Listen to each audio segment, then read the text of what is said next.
Halo teman-teman, perkenalkan nama saya Kinanti Petronella Gebisulia dengan NIM 21113035 yang berasal dari Hubungan Internasional kelas 1. Halo semuanya, perkenalkan nama saya Koryanti Samsu dari Prodi Hubungan Internasional 1 dengan NIM 21123008. Dalam video kali ini, saya bersama rekan saya Kinan akan membahas tentang hukum ketenagakerjaan dari sebuah buku yang diterbitkan oleh Yayasan Kita Bisa Menulis.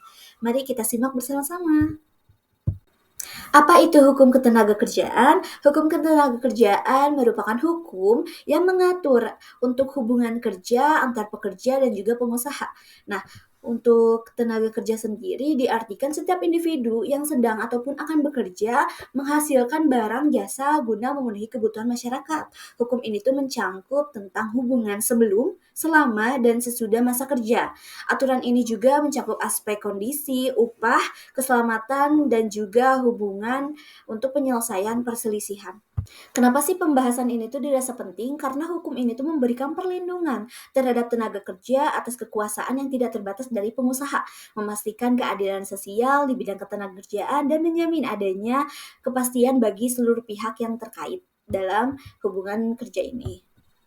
Nah, ada pun beberapa peran hukum tenaga kerja yang diberikan untuk perlindungan pekerja gitu, seperti keamanan dan juga kesehatan kerja. Nah, hukum ini tuh memastikan keadaan pekerja dan juga tempatnya memenuhi standar gitu untuk keamanan dan melindungi pekerja dari kemungkinan kecelakaan dan penyakit akibat kerja. Selanjutnya adalah upah yang adil. Nah, upah yang adil ini tuh ada peraturan yang menetapkan minimum upah. Tidak hanya itu, pembayaran upah juga harus tepat waktu dan tunjangan lainnya dijamin untuk pekerja mendapatkan kompensasi yang adil dan sesuai gitu. Selanjutnya ada regulasi hubungan kerja atau kontrak kerja. Nah, kontrak kerja ini tuh ada syarat dan ketentuan dari kontrak kerja tuh termasuk masa percobaan, durasi kerja, dan pemutusan hubungan kerja dilakukan untuk mencegah penyalahgunaan dari pihak yang memberi kerja. Ada juga hak berserikat. Hak berserikat itu melindungi hak pekerja untuk berpartisipasi dan juga melakukan kegiatan lain untuk memperjuangkan hak-hak mereka. Ada juga penyelesaian perselisihan. Nah, penyelesaian perselisihan ini dilakukan jika ada masalah dari pekerja dan juga pemberi kerja melalui mediasi, konsiliasi, dan arbitrase. Nah, itu tuh dilakukan dengan adil dan damai. Ada juga keseimbangan ekonomi dan sosial. Ada produktivitas dan juga menjaga kestabilan sosial untuk mengurangi ketidakpuasan dan juga ketidakadilan. Yang kelima ada peraturan tenaga kerja asing atau regulasi terhadap tenaga kerja asing, mengatur penggunaan tenaga kerja asing agar tidak memberikan kerugian terhadap tenaga kerja lokal. Yang keenam ada implementasi konvensi internasional atau standar internasional. Memenuhi standar internasional ditetapkan oleh organisasi seperti ILO atau International Labour Organization untuk memastikan Indonesia sesuai dengan norma global dalam perlindungan tenaga kerja.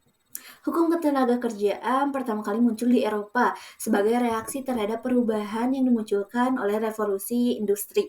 Pada pertengahan abad ke-18, pertemuan mesin uap memungkinkan produksi dalam skala besar. Nah, jumlah itu tuh mengubah sistem kerja tradisional dan memunculkan wirausaha baru. Di Indonesia sendiri, hukum ketenagakerjaan memiliki latar belakang gotong royong dan juga kesamaan sejak abad kedua sebelum Masehi gitu. Sejarahnya berubah dan juga berevolusi dengan adanya pengaruh kolonialisme dan juga globalisasi yang terjadi di Indonesia.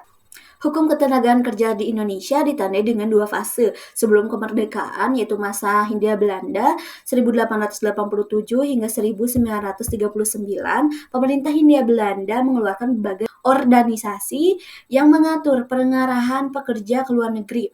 Adapun pembatasan kerja bagi wanita dan anak-anak, ada juga perlindungan bagi pekerja di bawah umur untuk kerja di kapal gitu.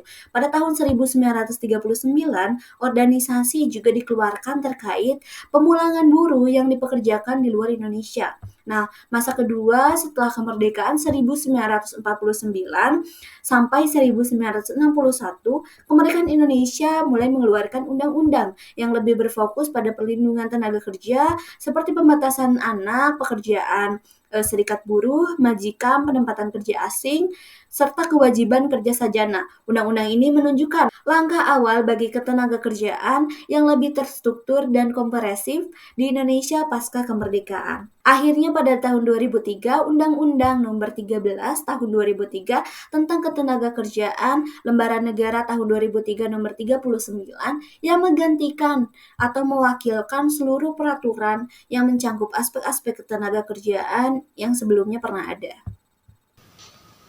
Asas-asas dalam hukum ketenagakerjaan. What? Apa saja sih asas-asas dalam hukum ketenagakerjaan? Yang pertama ada asas manfaat yang memberikan manfaat bagi para pekerja, pengusaha, pemerintah, dan juga masyarakat. Yang kedua ada asas usaha bersama dan kekeluargaan berdasarkan demokrasi ekonomi. Yang ketiga ada asas demokrasi dengan pengambilan keputusan berdasarkan musyawarah bersama. Yang keempat ada asas keterbukaan, yaitu transparansi dalam setiap proses ketenagakerjaan.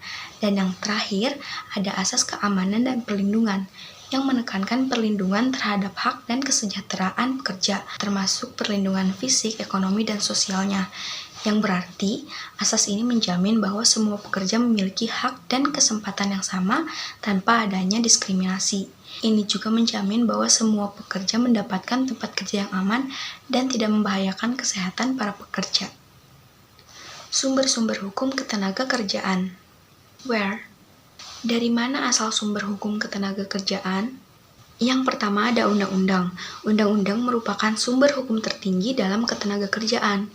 Ada beberapa undang-undang yang penting dalam ketenagakerjaan, seperti Undang-Undang Nomor 21 Tahun 2000 tentang Serikat Pekerja atau Buruh.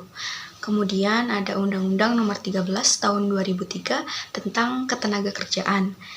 Kemudian juga ada Undang-Undang Nomor 2 Tahun 2004 tentang penyelesaian perselisihan hubungan industrial. Kemudian ada Undang-Undang Nomor 40 Tahun 2004 tentang Sistem Jaminan Sosial Nasional. Kemudian yang terakhir ada Undang-Undang Nomor 11 Tahun 2020 tentang Cipta Kerja. Yang kedua ada peraturan pemerintah. Peraturan pemerintah dibuat oleh Presiden untuk menjalankan undang-undang. Seperti Peraturan Pemerintah Nomor 78 Tahun 2015 tentang pengupahan. Kemudian Peraturan Pemerintah Nomor 35 Tahun 2021 tentang Perjanjian Kerja Waktu Tertentu, Alih Daya, Waktu Kerja, Waktu Istirahat, dan Pemutusan Hubungan Kerja. Kemudian Peraturan Pemerintah Nomor 36 Tahun 2021 tentang Pengupahan. Kemudian juga ada Peraturan Pemerintah Nomor 37 Tahun 2021 tentang Penyelenggaraan Program Jaminan Kehilangan Pekerjaan. Yang ketiga ada Keputusan Presiden. Keputusan Presiden ini mengatur hal-hal tertentu yang lebih spesifik, seperti Keputusan Presiden Nomor 107 Tahun 2004 tentang Dewan Pengupahan Nasional. Kemudian juga seperti Keputusan Presiden Nomor 24 Tahun 2011 tentang pembentukan Badan Penyelenggara Jaminan Sosial atau BPJS. Dan juga Keputusan Presiden Nomor 12 Tahun 2020 tentang penetapan bencana non-alam penyebaran COVID-19 sebagai bencana nasional. Yang keempat adalah putusan pengadilan. Putusan pengadilan, terutama dari Pengadilan Hubungan Industrial, memiliki kekuatan hukum yang mengikat.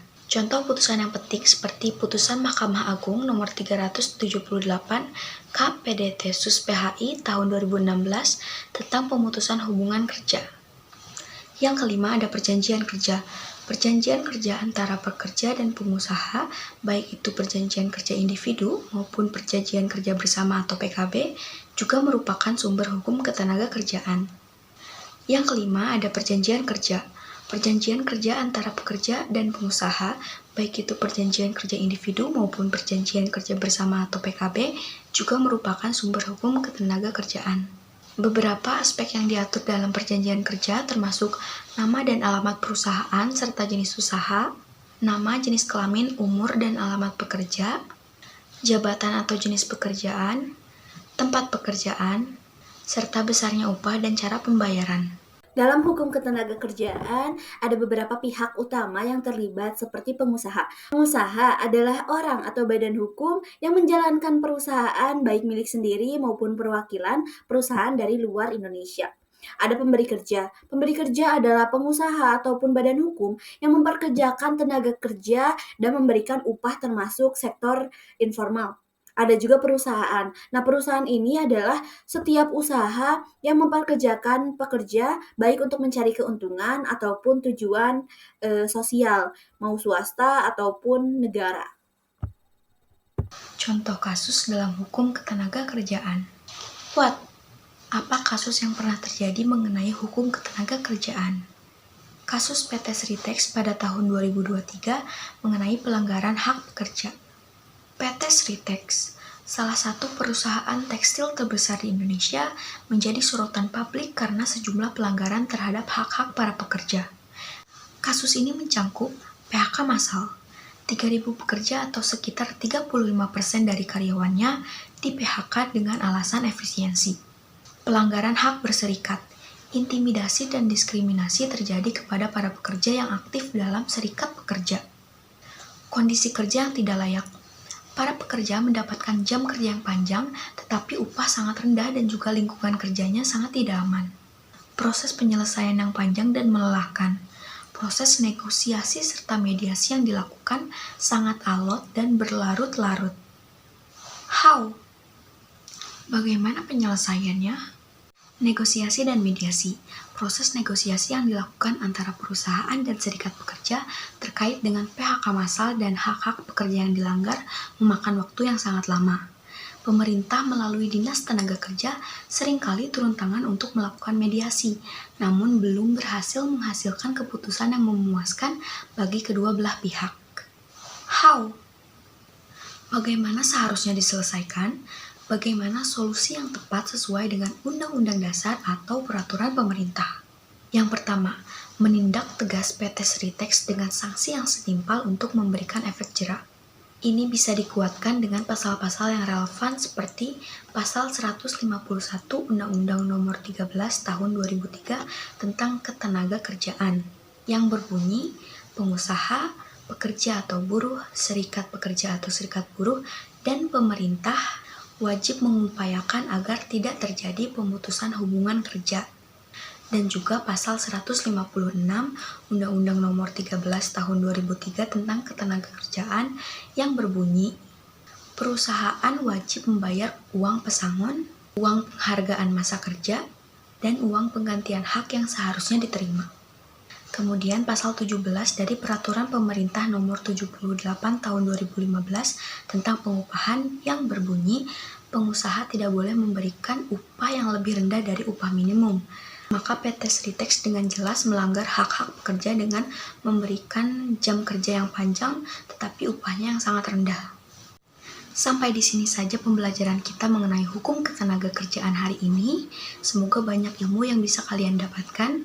Sekian dari saya, sekian dari kami. Wassalamualaikum warahmatullahi wabarakatuh. Terima kasih.